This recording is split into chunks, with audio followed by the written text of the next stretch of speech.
আজ বাচ্চাদের জন্য একটা খাবারের রেসিপি নিয়ে হাজির হয়ে গেছি, মিনি চকলেট কেক। এই খাবারটি আমি মাত্র 5 মিনিটে তৈরি করব, আর এর জন্য কোনো ডিম, ময়দা বা মাইক্রোওভেনের প্রয়োজন নেই।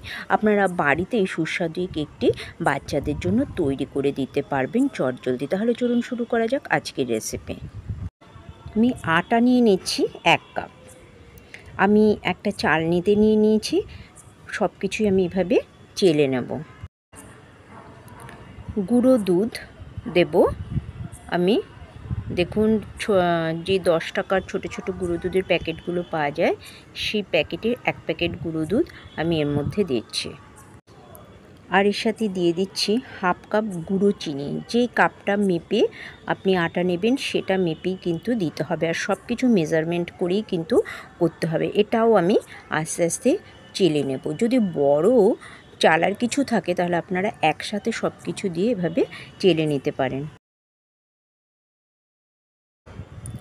এবার দিচ্ছি কোকো পাউডার। আমি 2.5 চামচ কোকো পাউডার অ্যাড করছি এখানে। তার সাথে দিয়ে দিচ্ছি 1 চামচ বেকিং পাউডার, 1/2 চামচ বেকিং সোডা, আর দিয়ে দিচ্ছি 1/2 চামচ লবণ, টেস্টটাকে অ্যাডজাস্ট করার জন্য।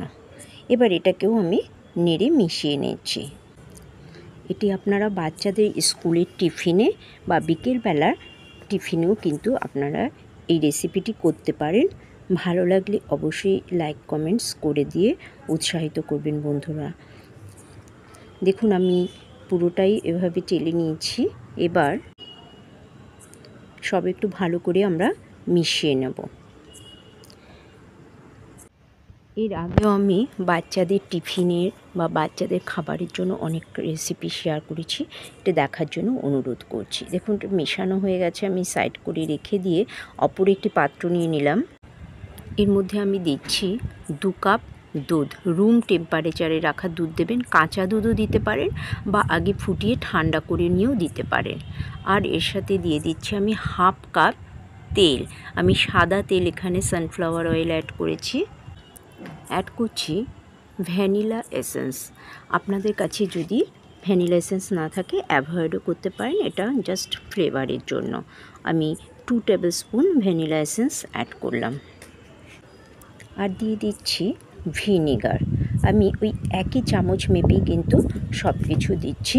আমি 1.5 টেবিল স্পুন ভিনিগার অ্যাড করছি এখানে। আর দিচ্ছি 1/2 কাপ দই।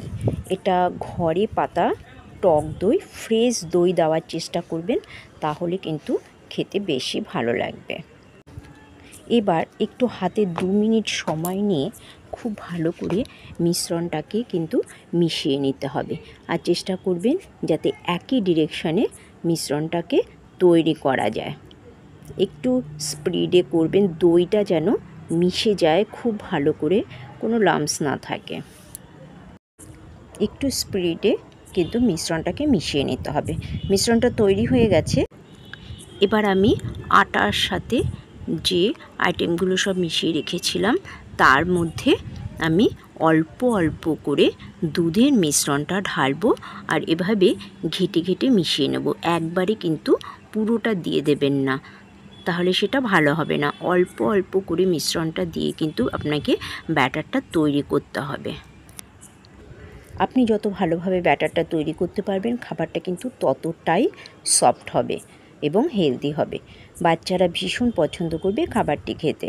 দেখুন, আমি অল্প অল্প করে দুধ দিয়ে ব্যাটারটাকে তৈরি করে নিয়েছি।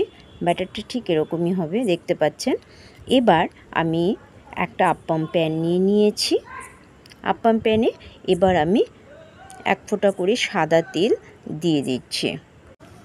সাদা তেলটা চারিদিকে আমি লাগিয়ে নিয়েছি। এবার একটা ছোট চামচে করে প্রত্যেকটা বাটিতে অল্প অল্প করে আমি ব্যাটার দিয়ে দেবো। ব্যাটারটা দেওয়ার সময় মনে রাখবেন হাফ করে দেবেন, পুরো ভরে দেবেন না, কারণ একদম ফুলে কিন্তু অনেকটা বড় হয়ে যাবে খাবারটি। তারপর গ্যাসে আপনি ঢেকে নিয়ে বসিয়ে দিন, আর গ্যাসটাকে অবশ্যই সিম আঁচে রেখে দেবেন। 2 মিনিট এভাবে ঢেকে রেখে দিতে হবে সিম আঁচে। 2 মিনিট পরে দেখুন আমি ঢাকনাটা সরিয়ে নিয়েছি। কীরকম ফুলে সব বড় বড় হয়ে গেছে আর কত সুন্দর দেখতে হয়েছে। একটা কাঠি দিয়ে দেখে নিচ্ছি আমি দেখুন খাবারটা তৈরি হয়েছে কিনা। দেখুন কাঠিতে একটু কিন্তু লেগেনি, তার মানে খাবারটা একদম পারফেক্ট হয়েছে। আর এটা কিন্তু এমনিতেই আলগা হয়ে যাবে, কোনো কিন্তু আপনাকে খুঁচিয়ে কিছু দিয়ে তুলতে হবে না, এমনি উঠে যাবে। আপনি চাইলে এর উপরে কিছু চকলেট চিপস ছড়িয়ে দিতে পারেন, ছোট ছোট চকলেট ব্ল্যাক হোয়াইট ওই ছড়িয়ে দিতে পারেন। আমি অল্প কিছু চকলেট চিপস ছড়িয়ে দিয়েছি আর ওপর থেকে লিকুইড চকলেট দিয়ে দিয়েছি। এমনি খেতেও কিন্তু ভীষণ ভালো লাগে, তবে ওপর থেকে একটু চকলেট সিরাপ ছড়িয়ে দিলে বাচ্চারা আরও অনেক বেশি পছন্দ করে খাবারটি খেতে। আমি আপ্পাম প্যানের ওপরেই চকলেট এবং চকলেট সিরাপটা ছড়িয়ে দিয়েছি। এখানে কিন্তু আমি প্যানটা ঠান্ডা করে নিয়ে তারপরে দিয়েছি, আর প্লেটের ওপরে যে আগে থেকে যেটা ঠান্ডা হয়ে গিয়েছিল তার উপরে কিছুটা চকলেট সিরাপ ছড়িয়ে দিচ্ছি। তাহলে বন্ধুরা অবশ্যই আমাকে জানাবেন কমেন্টস বক্সে রেসিপিটি আপনাদের কেমন লাগলো। Thank you so much. দেখা হবে পরের কোনো রেসিপি।